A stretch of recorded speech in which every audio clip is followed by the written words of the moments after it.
కాలం నడిచింది నిశ్శబ్దంగా, కలల్లే అతని ఆయుధంగా. విష్ణువు గొప్పడి మౌనమే రేపటి చరిత్ర వ్రాస్తుందే.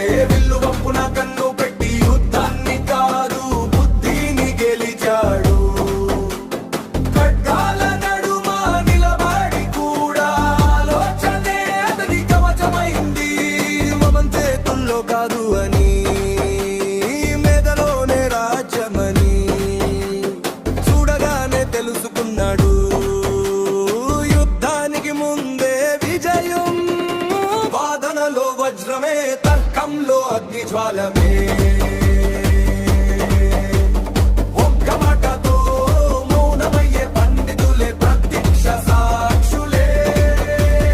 రాజనీతి, ఆర్థిక శాస్త్రం, ఆయుర్వేదం, జ్యోతిష్యం శాస్త్రములన్నీ శ్వాసగా ఆపోషణ పట్టిన మేధావి. సంవత్సరాలు పరుగులు తీశాయి తన్ని మేధ వేగం ముందే. కాలమే ఆగి చూసింది ఒక మేధావి అవతారాన్నే. శిఖముడి కట్టే క్షణమిదే, చరిత్ర మేల్కొనే ఘడి అయిదే.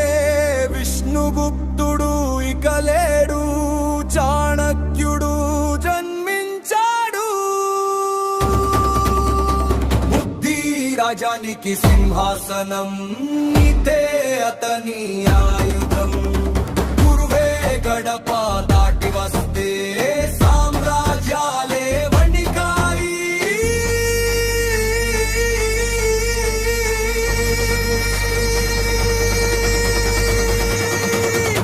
మేధావి చాణక్యుడు కాలానికి సాలు విసిరినవాడు. కాలం అతని శ్వాస అయితే చరిత్రే అతని పాదముద్ర.